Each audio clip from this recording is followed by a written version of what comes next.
ini kritik, maka dijawab, dikritik lagi, dijawab, dikritik lagi, dijawab. Apa yang terjadi? Semua yang menyaksikan perdebatan itu antara kritik dan jawaban, mereka akan mendapatkan pencerahan dari percakapan antara kritik dan jawaban dari negara. Tapi kalau kritik dibungkam, rakyat tidak terserahkan, kebijakan tidak terkoreksi, apalagi kalau kritik lalu kriminalisasi. Emang ada? Nggak ada. Ya, yang ada itu di Konoha sana. Nah, kalau di negeri kita ini semua kritik diterima dengan baik. Amin. Suasana pun terang benderang. Nah, nanti ada yang panas lagi di sana. Dan juga mantan calon presiden pada Pilpres 2024, Anies Baswedan, kelihatannya sedang sangat laris ini. Diundang ceramah Ramadan di sejumlah masjid kampus ternama di Indonesia. Sebelumnya dia diundang sebagai pembicara dalam program Ramadan Public Lecture di Masjid UGM Yogyakarta, ini yang jadi alma maternya. Sementara tadi malam atau Sabtu malam 8 Maret 2025, Anies diundang di masjid kampus yang sangat legendaris, yakni Masjid Salman di ITB. Sama seperti ketika dia menyampaikan ceramah di Universitas Gadjah Mada, jemaah yang hadir juga melimpah ruah. Dan panitia sampai kemudian mengingatkan agar ada pengamanan supaya diharapkan tidak terjadi hal-hal yang tidak diinginkan. Sejak awal ceramahnya Anies itu langsung nyenggol. Ini dia mulai dengan efisiensi yang sekarang ini tengah dilakukan pemerintahan Prabowo. Kemudian dampaknya itu kan sekarang banyak sekali kantor-kantor pemerintah yang mulai mengurangi listriknya, yang mulai menyalakan listrik di tempat-tempat yang nggak diperlukan. Dan dia dengan bercanda menyindir soal remang-remang listrik di salah satu sudut di Masjid Salman. Anies juga mengingatkan bahwa masjid itu bukan hanya tempat sujud dan doa. Dia kelihatannya ini menyentil Menteri Kehutanan, Sekjen PSI Raja Juli Antoni yang menyindir dia melalui akun media sosialnya bahwa masjid itu bukan untuk tempat bicara politik. Dan ini memang ketika Raja Juli menyinggung itu, dia banyak kemudian dapat respon yang negatif dari banyak netizen gitu.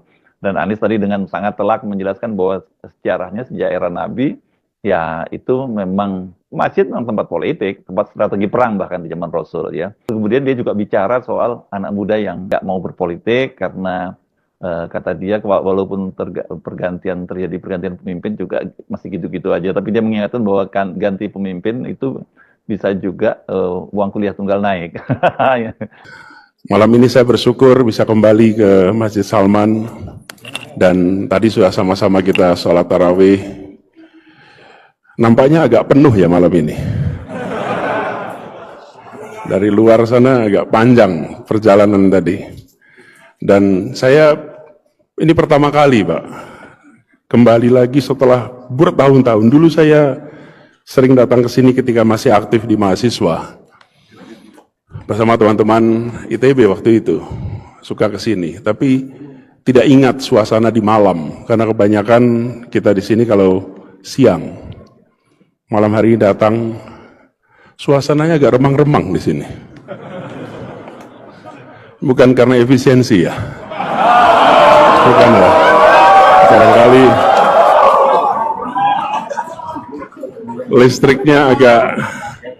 listrik di sana, saya perhatikan Pak, listrik di sana agak redup, tapi bagian imam terang benderang. Yang di sini tidak mengalami efisiensi, yang di sana mengalami efisiensi ya.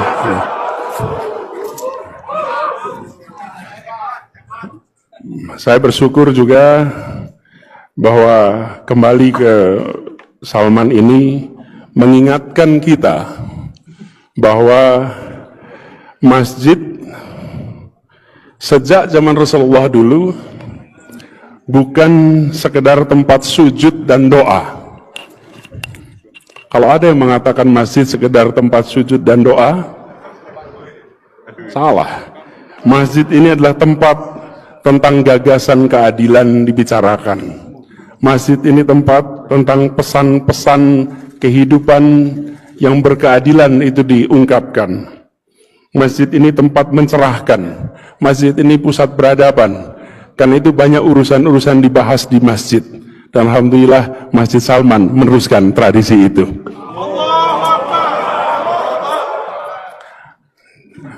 Karena ada yang protes.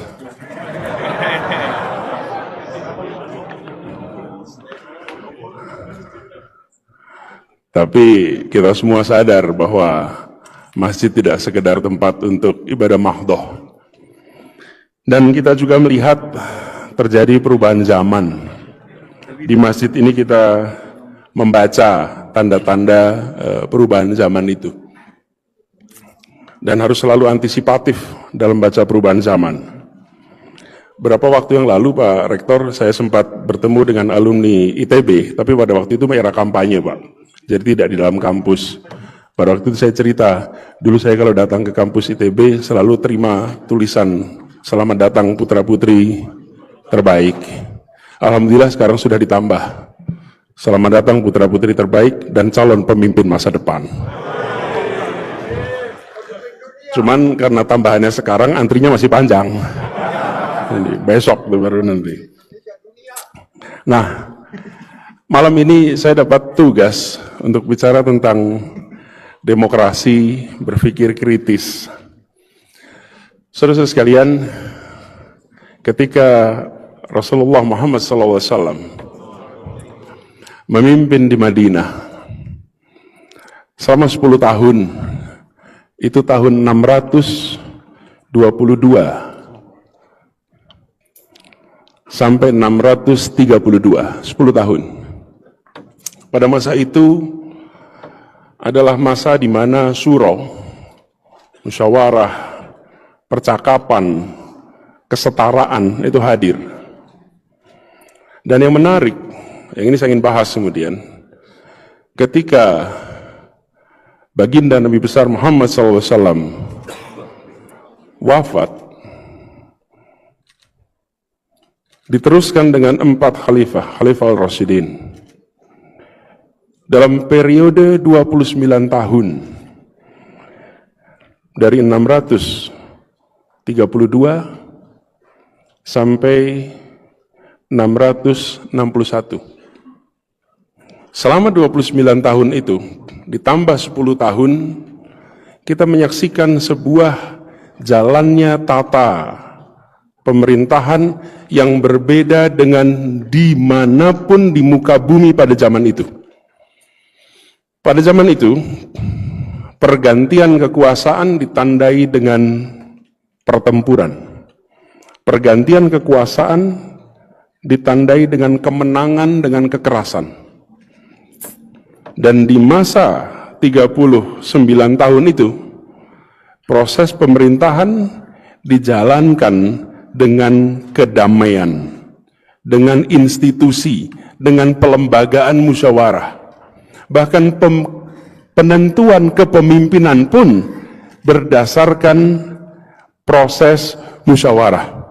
Keempat khalifah tadi dipilih menggunakan musyawarah. Cari di masa itu di seluruh muka bumi mana yang pernah mengadakan proses musyawarah seperti itu kecuali di Madinah. Hari ini kita memberikan label, pada masa itu belum ada terminologinya. Itu sebuah proses yang hari ini disebut sebagai demokratis.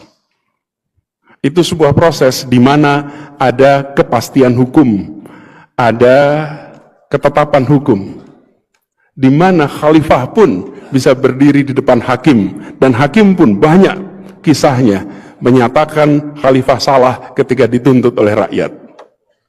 Itu adalah periode di mana ada demokrasi, yang hari ini kita sebut istilahnya demokrasi. Di masa itu, pergantian kekuasaan dengan kekuatan fisik, dengan kekuatan senjata. Di masa itu, 39 tahun disebut sebagai masa keemasan, dan pada waktu itu praktek demokrasi dikerjakan. Sayangnya tidak berkelanjutan. Sesudah itu, sistem lebih tradisional kembali. Yang satu dengan prinsip menggunakan rujukan Bani Hashim, yang satu dengan prinsip keturunan Rasul. Satu kita sebut Sunni, satu kita sebut Syiah. Ini adalah sebuah contoh bagaimana demokrasi pernah hidup dan dijadikan rujukan. Sehingga bagi umat Islam, sebenarnya menjalankan proses demokrasi itu bukan hal yang baru. Justru umat Islam yang mempraktekkan pertama dan menunjukkan pada dunia bahwa demokrasi bisa dijalankan dan demokrasi berdampak pada kesejahteraan. Periodenya 39 tahun itu. Walaupun disampaikan secara bercanda, kita paham konteks pembicaraan Anies itu kemana ya. Ini senggol sana, senggol sini ya. Anies kemudian bicara soal demokrasi di dalam Islam gitu, karena selama ini kan banyak sekali narasi yang menyebutkan bahwa Islam itu anti dengan demokrasi, tapi melalui penjelasan Anies dia bisa mengajukan argumentasi dan fakta-fakta bahwa demokrasi itu sudah diterapkan kan sejak zaman pasca Nabi, yakni zaman Khulafaur Rasyidin ya. Sayang katanya itu kemudian tidak berlanjut. Nah, sekarang di Indonesia kita sedang menjalani proses demokrasi. Tentu sejak tahun 661 sampai sekarang sudah ada perjalanan amat panjang. Banyak modifikasi, banyak hal-hal yang baru, banyak komplikasi. Bahkan kalau kita lihat jumlah penduduknya pun hari ini sudah makin besar, sistem demokrasi pun mengalami banyak sekali pertumbuhan. Tapi harus kita ingat bahwa demokrasi ini bukan sekedar soal sistem pemerintahan, tapi demokrasi ini soal ekosistem, di mana salah satu kunci adalah masyarakat. Masyarakat yang terdidik, masyarakat yang tercerahkan, masyarakat yang peduli. Tapi jika masyarakatnya apatis, masyarakatnya terjebak dalam fanatisme, enggan berpikir kritis, maka ekosistemnya bisa sakit, demokrasinya bisa layu.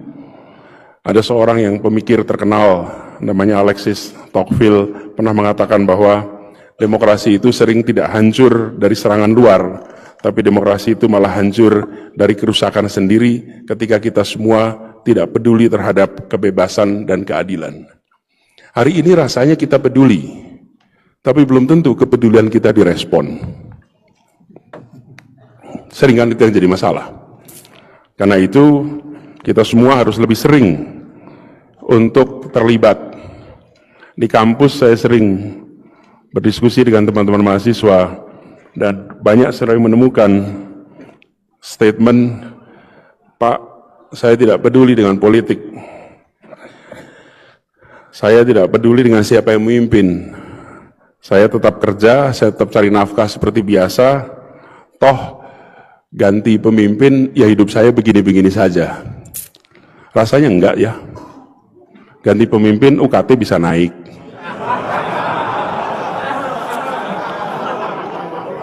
Ganti pemimpin banyak. Jadi saya ingin kasih disclaimer dulu nih ya. Saya ketika bicara pemimpin itu bukan hanya tingkat nasional, tapi tingkat regional, tingkat lokal.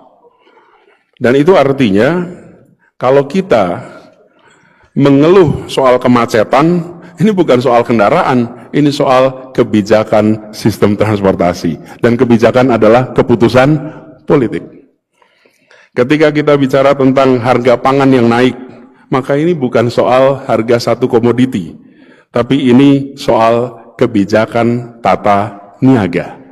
Ketika kita mengeluhkan soal sistem pendidikan, maka ini bukan soal guru dan sekolah, tapi ini soal kebijakan pendidikan. Banyak sekali yang hulunya itu pada kebijakan, dan kebijakan adalah keputusan politik.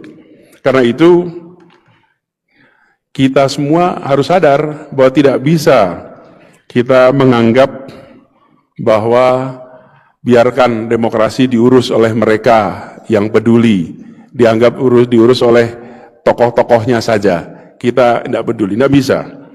Karena justru demokrasi itu diurusnya oleh kita semua. Rakyat kebanyakan yang berpartisipasi itu yang menentukan arah demokrasi kita. Caranya bagaimana? Mengawasi, mengkritik, mengusulkan, membantu, dan terlibat dalam pengambilan keputusan. Jadi bagi mahasiswa teknik, jangan serahkan urusan politik itu pada anak sosial dan hukum saja.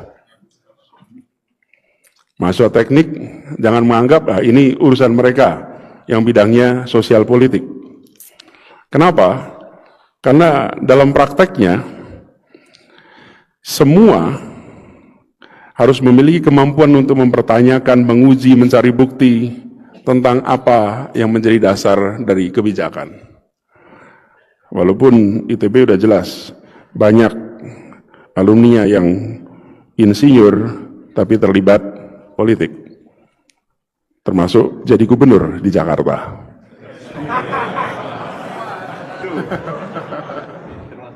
Ada yang mau hijrah nggak jadi soalnya.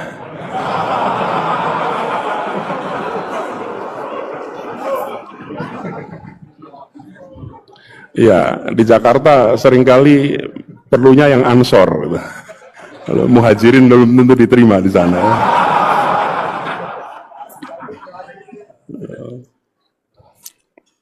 Walaupun sama-sama satu alumni ya. Nah, ini juga saudara sekalian yang saya ingin teruskan di sini. Bagi teman-teman adik-adik semua, terutama mahasiswa ITB, harus terdepan dalam urusan berpikir kritis. Karena salah satu tantangan terbesar dalam demokrasi adalah bagaimana mengambil keputusan yang baik, keputusan yang benar. Dan itu harus memiliki kemampuan berpikir kritis. Kritis itu beda dengan sinis. Dan kritis itu bukan berarti selalu menolak, selalu curiga. Berpikir kritis adalah tentang pemahaman yang lebih dalam sebelum kita mengambil kesimpulan. Para ilmuwan, filosof, intelektual dari zaman ke zaman menekankan soal kemampuan berpikir kritis. Al-Farabi bicara tentang bagaimana ilmu harus didasarkan pada logika yang benar. Ibnu Khaldun di Mukaddimahnya menekankan bahwa sejarah harus dibaca dengan skeptisisme metodologis. Jangan percaya begitu saja pada satu sumber, tapi lihat dari berbagai sudut pandang. Ini Ibnu Khaldun, itu adalah salah satu bapak ilmu sosial dunia. Ibnu Khaldun lah yang pertama kali bisa menganalisa sejarah bukan sebagai dongeng, tapi sebagai ilmu. Dan Ibnu Khaldun yang kemudian dirujuk sekarang sebagai sebuah pendekatan path dependence. Sampai dengan sekarang, rujukan ilmu sosial salah satu yang utama adalah Ibnu Khaldun. Karena itu juga kita harus selalu kritis.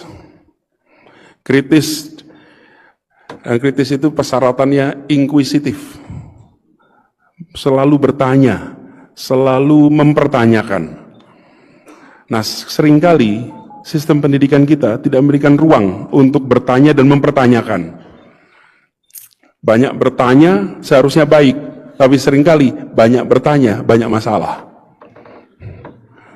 Sering bertanya, diingat guru. Lebih banyak bertanya, dosen mengingat-ingat terus. Kita harus mengubah bahwa makin banyak tanya makin baik. Itu kalau dibuatkan grafik, sumbu horizontal dan vertikal. Horizontalnya umur, vertikalnya adalah kekritisan. Yang menarik, di usia muda, makin kecil anak, makin kritis. Makin tambah usia, kekritisannya berkurang. Inkuisitifnya berkurang. Seharusnya makin berumur, makin kritis. Nah, kita membutuhkan yang makin hari makin kritis. Dan kritis ini akan menjadi tameng, saudara-saudara sekalian. Apalagi kita hidup di era yang banyak hoax. Kalau banyak hoax, saya pernah ditanya, apa menghadapi hoax? Cara menghadapi hoax adalah dengan memiliki kemampuan berpikir kritis. Kemampuan berpikir kritis adalah benteng dalam menghadapi hoax. Hoax itu akan dengan mudah diterima dan disebarkan ketika kita tidak mengkritisi isinya. Nah, ini juga dalam proses demokrasi. Ketika ada narasi, ketika ada pesan dari tokoh, dari siapapun, maka latih untuk mencari informasi, memverifikasi, mengecek ulang, memastikan akurat. Jadi di dalam masyarakat demokratis, walaupun ada suasana kebebasan berbicara, tapi kekritisan itu penting. Dan meneruskan soal kebebasan, saya ingin garis bawahi, kebebasan berbicara itu bukan berarti pendapat semua orang bobotnya sama. Kadang-kadang kita menyaksikan, karena ada kebebasan berbicara, maka bobotnya sama. Ya kalau kita bicara tentang jembatan antara insinyur sipil dengan bukan insinyur sipil, kira-kira bobotnya besar mana? Insinyur sipil. Tapi seringkali sekarang atas nama kebebasan berbicara, semua punya bobot untuk bicara apa saja. Dan kita seakan-akan kehilangan daya pilih mana yang sesungguhnya kita jadikan rujukan. Sama bicara moneter. Ya antara ekonom dan non-ekonom tentu berbeda. Jadi soal kepakaran ini adalah sesuatu yang juga harus menjadi pegangan bagi kita. Dan bicara tentang kepakaran, saya rasa di kampus ITB ini stoknya banyak sekali. Masa COVID kemarin tadi seperti diceritakan, kami merasakan pasokan ide gagasan untuk menyelamatkan sesama. Walaupun banyak juga yang kuliahnya di bidang A, berkaryanya di bidang B. Tapi yang luar biasa adalah bagaimana insinyur teknik nuklir bisa menjadi menteri kesehatan. Itu menurut saya luar biasa. Mudah-mudahan bawa kebaruan yang sesungguhnya di sana. Saya lihat ada dalang luar biasa, budayawan luar biasa. Ketika dicek, ternyata lulusan matematika, Sujiwo Tejo. Itu juga pengalaman saya ketika masih kuliah, menjemput seseorang yang dulu aktif di Masjid Salman, namanya Bang Imaduddin Abdurrahim. Saya selalu ceritakan ini berkali-kali. Saya itu taunya Bang Imad dari buku kuliah Tauhid. Jadi membayangkannya Bang Imad itu seorang ulama. Ternyata ketika baca riwayatnya, insinyur elektro. Jadi pas beliau memberikan ceramah di Jogja, kira-kira kayak ginilah ceramahnya. Saya bagian tugas menjemput. Sebagai struktur kepanitiaan bukan yang penting. Yang penting itu ketua panitia Ramadan. Itu tenar, terkenal, dan yang menonjol. Saya bagian seksi transportasi. Tapi seksi transportasi yang ngobrol paling banyak sama penceramah. Dari mulai jemput di bandara sampai nganter kemana-mana. Lalu saya tanya Bang Imad, saya ini baru tahu kalau Bang Imad itu adalah insinyur listrik. Gimana ceritanya? Lalu cerita, waktu beliau masih SMP kalau tidak salah, di Sibolga, ada peresmian bendungan bukan Sibolga, Asahan. Di Asahan, bendungan Asahan. Nah, pas peresmian bendungan Asahan itu, yang meresmikan Bung Hatta. Jadi anak-anak muda, laki-laki, dari kampung itu semuanya datang. Ini tahun 50-an, belum ada TV, radio masih minim, jadi semuanya pengen datang, ingin lihat wajahnya Bung Hatta. Seperti apa wajah wakil presiden asal Sumatera itu. Oh, semua orang Sumatera pengen lihat waktu itu. Datang, lalu Bung Hatta pidato di situ. Nah, dalam pidatonya, Bung Hatta bilang begini kira-kira. Di masa depan, Indonesia akan membutuhkan banyak lagi bendungan-bendungan seperti ini. Karena Indonesia membutuhkan energi listrik yang banyak sekali. Dan Indonesia di masa depan membutuhkan banyak sekali insinyur-insinyur listrik. Kata Bang Imad, semua anak pulang ke kampung pengen jadi insinyur listrik. Kenapa? Karena kata Bung Hatta itu yang dibutuhkan oleh Indonesia ke masa depan. Apa yang menarik dari fenomena ini? Tidak ada orang yang mendengarkan pidato Bung Hatta dan berpikir negatif. Begitu Bung Hatta bilang kita butuh insinyur listrik, semua mengatakan, saya dengar, saya jalankan. Saya akan jadi insinyur listrik. Itu yang disebut sebagai kepercayaan tanpa syarat. Percaya pada Bung Hatta tanpa syarat. Orang ini berintegritas. Tidak ada yang pulang mikir, kira-kira adiknya punya kontraktor kontraktor listrik gak ya gitu. Adiknya mungkin kontraktor untuk pengembangan waduk gak ya gitu. Nah ada. Nah ada. Apa martabak? Enggak lah martabak. Jauh itu sih. Ya. Jadi tidak ada yang terpikir bahwa Bung Hatta itu sedang membawa kepentingan pribadi. Tidak ada. Ini yang harus dikembalikan di Republik ini. Integritas menjadi bagian yang bersenyawa dengan pemimpin-pemimpin yang ada di Republik ini. Sehingga ada kepercayaan. Karena kalau ada kepercayaan itu, orang mengikuti. Jadi Bang Imat berangkatlah ke Jakarta, berangkat ke Bandung, ingin jadi insinyur listrik. Karena alasannya sederhana, ikut Bung Hatta. Sudah sampai di sini kuliah ternyata kurang cocok. Nah, itu soal lain. Tapi kan beliau terinspirasi dan tidak tahu itu berapa banyak itu yang terinspirasi. Sama, saya pernah ketemu Pak Habibie. Saya tanya Pak Habibie kenapa belajarnya aeronautics? Waktu itu saya SMA kelas 3 dapat kesempatan wawancara. Saya wawancara Pak Habibie. Dan Pak Habibie bilang, sebelum kami berangkat ke Jerman, kami dikumpulkan di Bogor. Di Bogor itu Bung Karno pidato di depan anak-anak yang mau berangkat. Kalian semua harus menjaga persatuan Republik ini. Tanah dan air kita, rakyatnya harus dijaga persatuannya. Dengan cara apa? Kalian belajar ilmu transportasi udara dan transportasi laut. Karena itulah yang akan menjahit rasa persatuan di rakyat Indonesia. Dan semua belajar itu.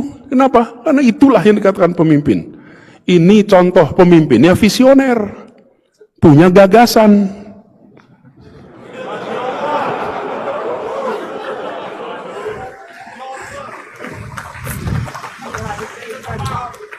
Memang ada apa?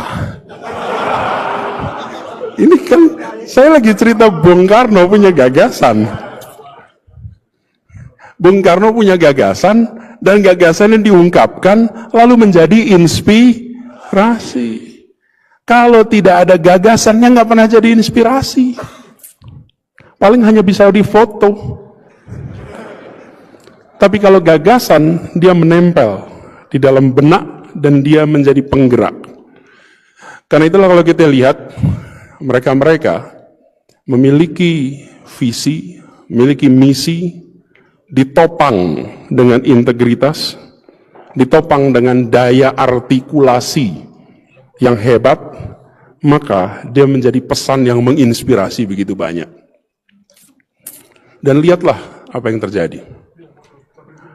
Karena itulah saudara-saudara sekalian, ketika kita berbicara tentang demokrasi pada hari ini, kita menginginkan demokrasi yang berjalan untuk kepentingan rakyat, bukan demokrasi yang berjalan untuk kepentingan sekelompok orang yang memegang kewenangan.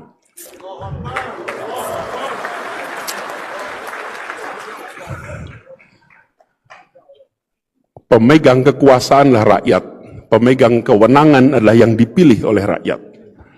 Jadi jangan pernah merasa saya sedang berkuasa, bukan. Saya sedang berwenang, bukan sedang berkuasa. Dan rakyat adalah penguasa yang sesungguhnya. Ini yang harus kita sadari sama-sama.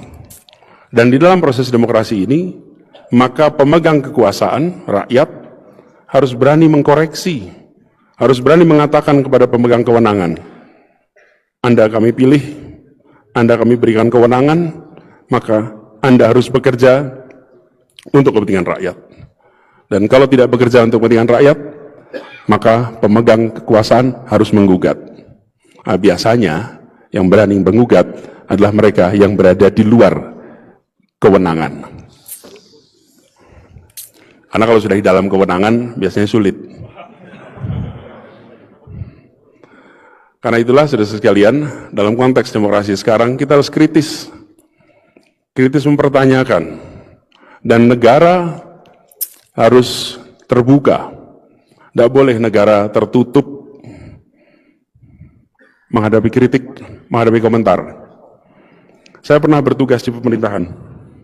Waktu kami bertugas, yang disebut sebagai kritik itu banyak sekali. Apalagi kalau Jakarta lagi hujan. Ramainya luar biasa. Tapi sikap kita harus adalah terbuka dan menjawab. Kenapa? Terus sekalian, ini bagian dari usaha mencerdaskan kehidupan bangsa. Ketika kebijakan dikritik, maka dijawab, dikritik lagi, dijawab. Apa yang terjadi? Semua yang menyaksikan perdebatan itu antara kritik dan jawaban, mereka akan mendapatkan pencerahan dari percakapan antara kritik dan jawaban dari negara. Tapi kalau kritik dibungkam, rakyat tidak tercerahkan, kebijakan tidak terkoreksi, apalagi kalau kritik lalu kriminalisasi. Emang ada? Nggak ada. Ya, yang ada itu di Konoha sana. Nah, kalau di negeri kita ini semua kritik diterima dengan baik. Amin. Suasana pun terang benderang. Nah, nanti ada yang panas lagi di sana. Tapi ngomong soal panas ini, saya jadi ingat ada orang bijak yang pernah mengatakan begini. Ini soal ketersinggungan dan tidak tersinggung itu. Ada orang bijak pernah bilang begini. Air laut itu nyaman di kaki. Kalau kita berdiri tepi pantai, terkena air laut, itu sejuk sekali, enak. Tapi kalau kaki kita luka, air laut itu perih sekali rasanya. Kalau terkena begitu, jangan salahkan air laut. Perbaikilah lukamu di kaki itu. Jadi kalau ada yang merasa tersinggung, maka sesungguhnya kakinya sedang luka. Obati kaki itu. Jangan salahkan air laut, kata orang bijak. Dan mudah-mudahan kita semua bijak.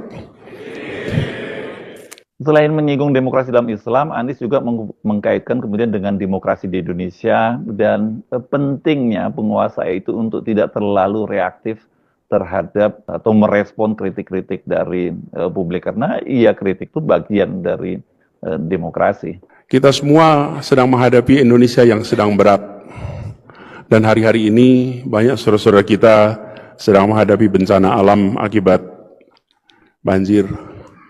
Kita doakan mereka diberikan kekuatan, ketabahan, dan segera bisa bangkit kembali setelah mengalami bencana musibah banjir. Banyak di Jawa Barat, di Jakarta, Banten, dan sekitarnya yang hari-hari mengalami banjir, longsor, dan lain-lain. Tapi juga kita sedang mengalami kesulitan ekonomi yang luar biasa. Kondisi perekonomian kita sedang melemah. Dalam situasi seperti itu, terus sekalian, kita tidak boleh terjebak dalam pesimisme. Kita harus selalu menjaga optimisme itu.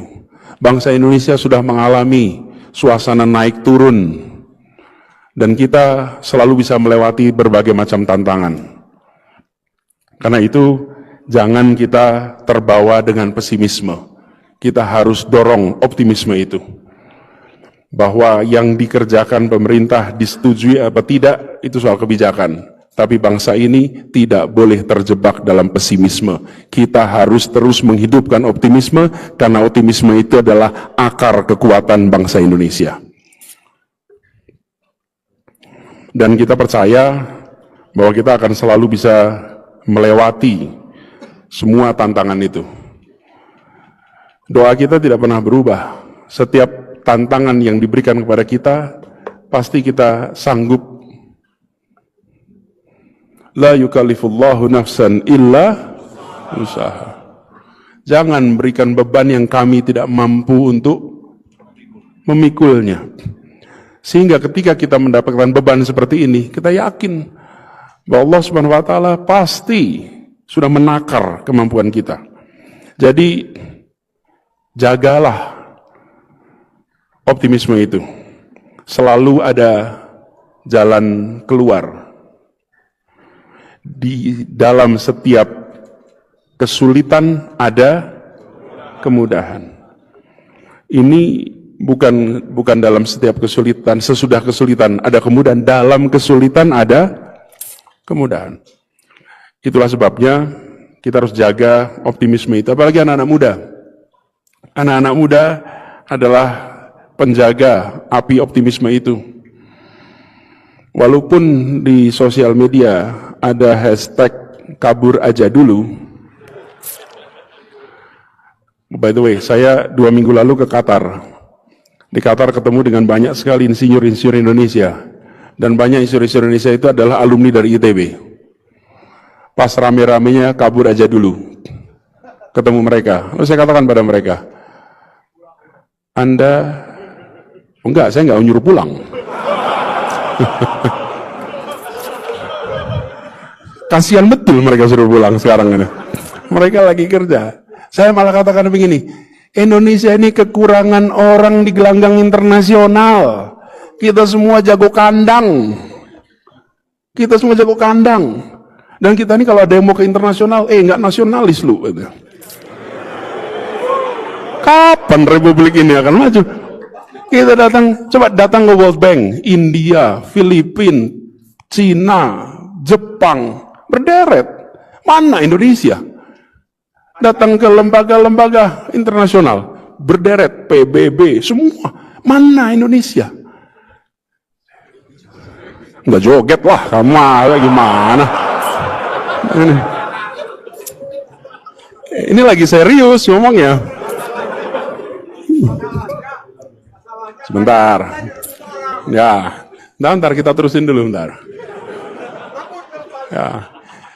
Saudara-saudara tahu tidak bahwa PBB itu punya universitas, namanya Universitas PBB. Dan Universitas PBB itu pernah punya rektor yang tidak lulus S1, asal Indonesia, namanya Sujatmoko. Sujatmoko itu adalah rektor Universitas PBB dan dia tidak pernah lulus sekolah kedokterannya, tetapi dia mendapatkan doktor honoris causa dari universitas-universitas terkemuka dunia. Karena kematangan berpikirnya, karena kebijaksanaannya, karena luasnya bacaan. Ketika dia berbicara dalam bahasa internasional, banyak orang yang mendengarkan sambil manggut-manggut. Kenapa? Karena kosakatanya lebih banyak daripada orang aslinya. Bayangkan coba, kalau ada orang bukan Sunda datang ke Sunda ngomong bahasa Sunda yang kosakatanya lebih kaya daripada orang Sunda. Pasti bengong Anda melihatnya. Bener nggak? Iya, itu Sujatmoko. Memang bukan dokter lewat ujian dokter, enggak. Iya. Dia memang nggak ikut program dokter, tapi dia mendapatkan dokter honoris causa. Ada yang dokter humoris causa. Kalau ini honoris causa beneran. Dan dia menjadi rektor Universitas PBB. Jadi saudara sekalian, ini adalah contoh. Ada era di mana pribadi-pribadi. Jadi saya ketika ketemu para teman-teman insinyur di Qatar, saya sampaikan kepada mereka, saudara tidak berada di Indonesia, bukan pergi meninggalkan Indonesia, tapi berangkat membawa nama baik Indonesia ke gelanggang internasional.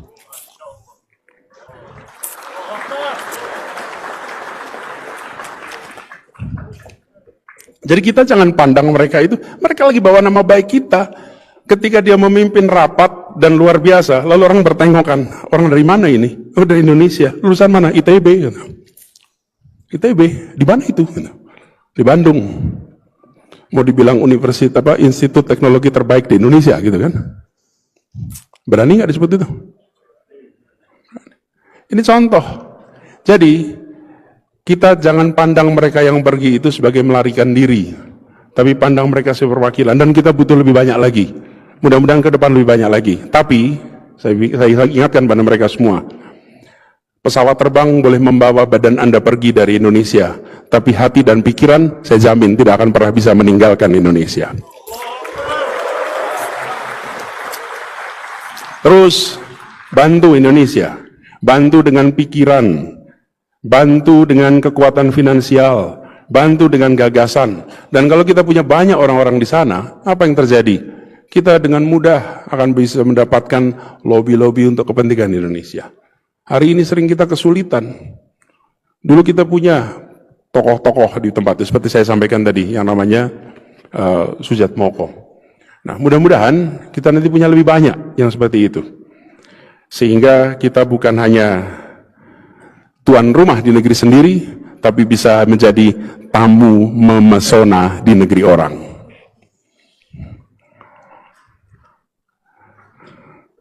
Nama baik kemudian terjaga di situ. Dan saudara sekalian, di dalam suasana ini kita ingin jaga suasana demokrasi ini berjalan dengan baik. Saya usul kepada semuanya, mari kita seringkali lebih dingin di dalam merawat kebersamaan. Perbedaan pikiran selalu ada, perbedaan gagasan selalu ada. Tapi jangan kita terbawa dengan kebiasaan untuk cancel, memutuskan, memotong jembatan, memutus jembatan, karena itu justru akan membuat suasana kebersamaan kita ini sulit untuk dijaga. Kita dorong budaya diskusi, budaya deliberasi, belajar memahami, bukan sekedar menang perdebatan. Merangkul untuk mencari kebenaran, bukan sekedar mengukuhkan ego. Dan tradisi itulah yang dijaga di kampus-kampus.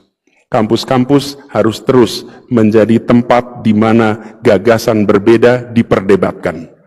Kalau kampus hanya menjadi paduan suara yang membawa pesan yang sama, maka kampus tidak lagi menjadi pilar penjaga kemajuan Indonesia.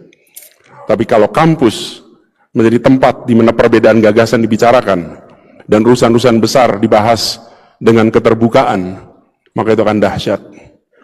Pesan ini adalah pesan untuk kita menjaga supaya Indonesia terus menjadi bangsa yang memperbaharui gagasan itu. Saya termasuk yang mempercayai bahwa inspirasi gagasan itu tidak muncul dari meditasi.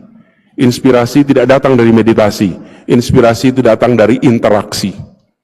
Interaksi gagasan, interaksi dengan pikiran-pikiran berbagai pihak. Itulah yang memunculkan inspirasi. Karena itu harus dibuka ruangnya. Saya bersyukur sekali bahwa ITB membuka ruang itu. ITB menjaga ruang itu. Dan ini harus dipertahankan terus. Supaya ke depan kampus-kampus yang merekrut putra-putri terbaik menjadi kampus yang menghidupkan suasana dialog di antara putra-putri terbaik.